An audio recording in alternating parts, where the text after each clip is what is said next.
Wow, that's a lot of games. And anyone with fives are using Berserk mode. It's a 29. Good luck. Oh, my opponent's used Berserk mode as well. And I am 1-0 down to this opponent. Wow, 13,000 games. That's a lot of games, isn't it? Berserk mode is not for me. I don't care who I'm playing, what my opponent's rating level is. I won't be using Berserk mode.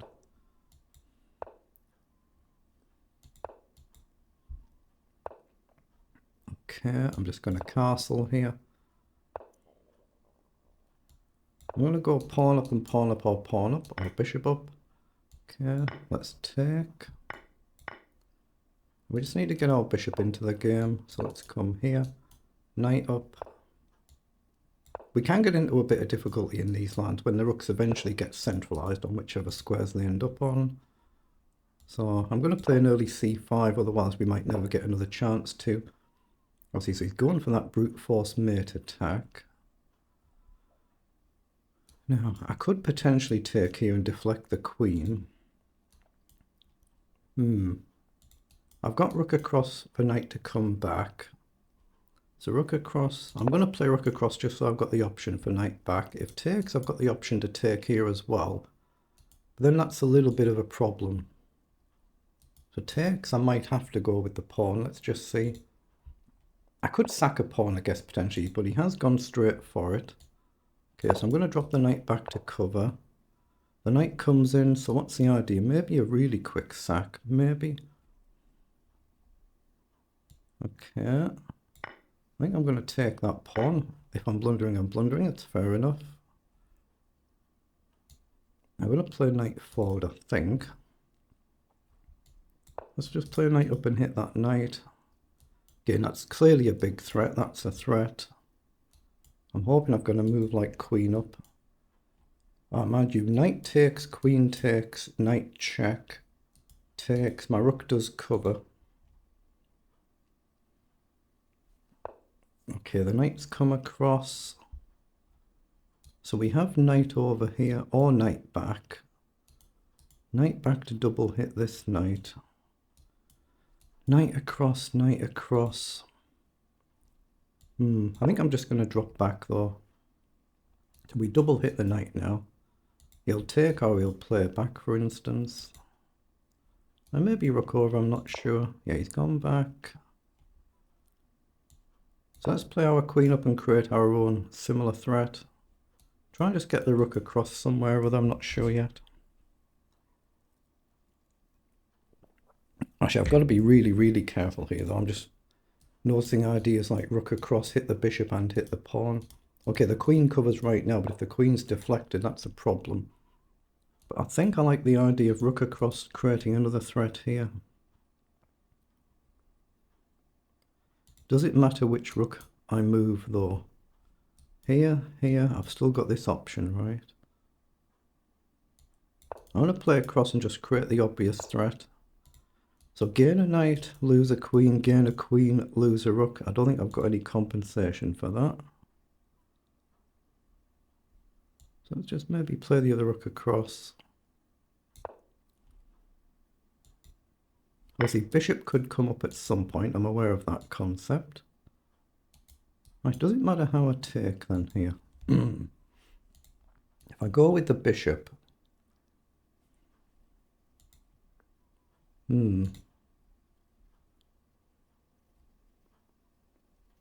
naturally you take with the rook, but then you take a lot of pressure off here, but I'm not sure. I'm going to go with the rook.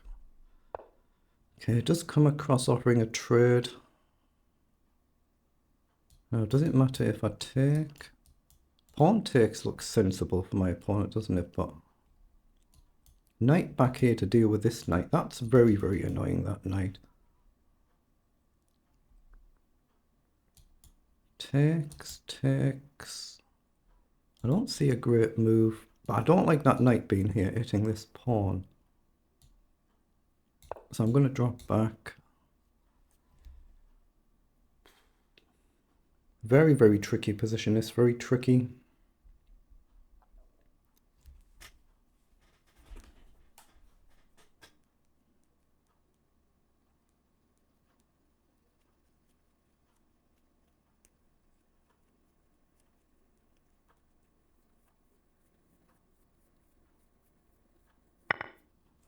Okay, so at some point there might be a knight check threat.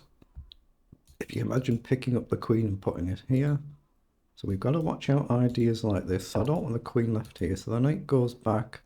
My knight still covers this. Maybe do I just do g6 to really close that threat down? That might be sensible. What else are you going to do with that knight? I don't know. Rook at back, I'm not a big fan of that. I'm going to go g6. My knight guards as well. Now I've got a weak h6 pawn, but it really tries to put paid a little bit to this one move threat if you just make a sloppy blunder, which we all do. Yeah, it might bring the threat back on though. It might do.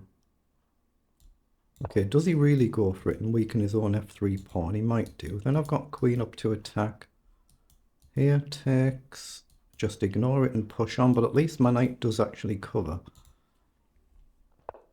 Okay, the queen's come across, I assume, to come in.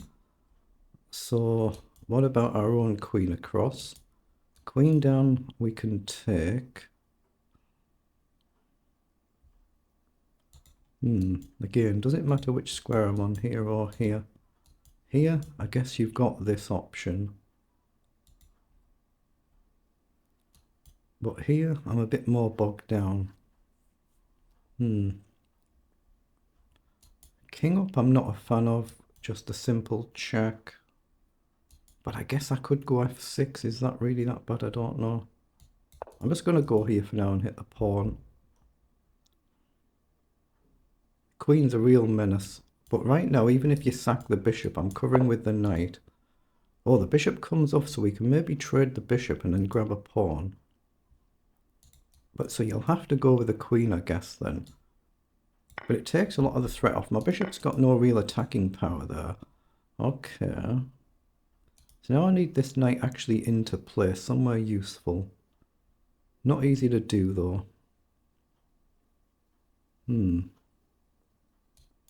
So here, maybe you can just ignore that. Knight here, maybe you can ignore.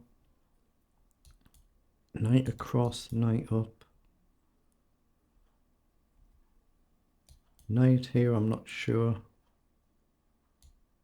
I'm going to go this way and try and bring the knight into the game somewhere, assuming a pawn push. And then try and just get my pieces on slightly better squares. It's always a bit scary when you're playing these players who are naturally just really quick players. I'm not one of them.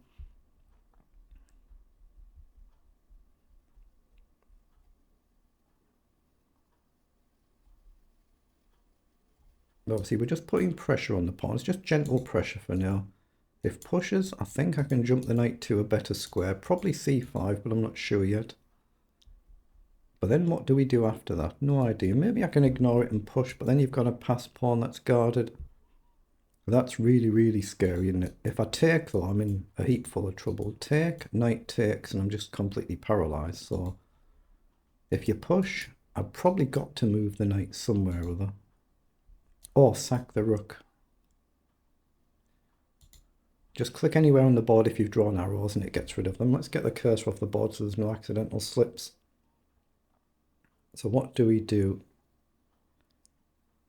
Alright, we've got some time here, so let's just let our opponent make their move and then we'll try and figure out what we're going to do. Yeah, plays up to support his pawn, so that means he wants to release his queen to a more active square. So knight across with tempo on the queen, then jumping in the middle looks sensible. Knight across, maybe queen down, knight in. If you take, I've got the option to take, but it feels like I'm fairly solid there. Now I could develop the queen and hit this pawn and get the queen off the d file. So queen up, but if you ever push at some point, not the next move like say king up first, it's not easy for me to still do something like this. But queen up's got to be a candidate move as we hit the pawn. You're probably going to have to play king up. But then I don't see this being a concept. Yeah, I'm going to play knight round and in so I can just blockade this pawn. I think I kind of have to. Maybe I can get away with this, I don't know. So he's come forward. I could just repeat here, but I don't want to repeat everything. So I'm going to go here. Now, I've got a choice. I'm so far up on the clock that I'm quite happy to play an endgame. Okay. Where do I want my king to go? Here, if you push, take, it looks sensible. But once you push forward, you can't go back. I'm going to do it. I'm going to try and bring my king up. Again, does it matter which side we're on? Maybe it does. Maybe it does. Let's go here. Okay, here. At some point I'm going to push forward, like now maybe. Just hit the pawn. Goes back. So I'm going to go here and try and come round. Okay, so can I just do that now? I don't see why not. Let's hit the pawn.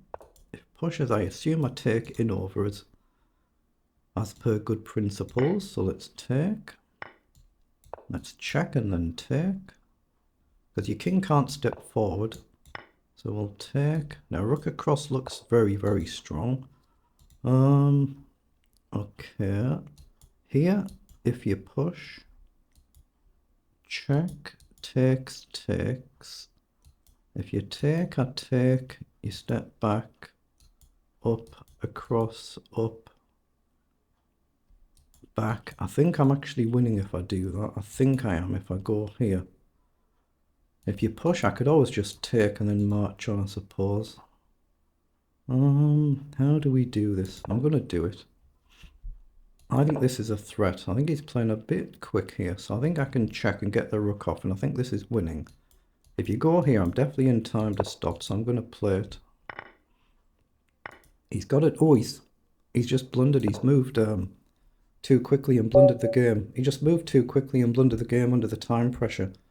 That's a very good win there, but he played really well considering he's gone berserk mode, didn't he? So if he hadn't used berserk mode there, could have been another loss. Could have been, maybe should have been. Let's just see what the engine says. 46 moves we've ended up playing there, and he just got into time trouble at the end.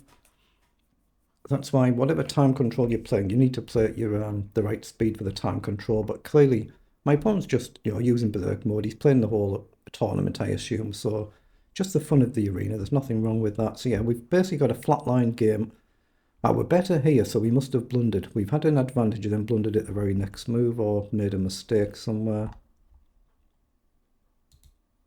So that'll be here. Yeah, so we're plus 1.6 better.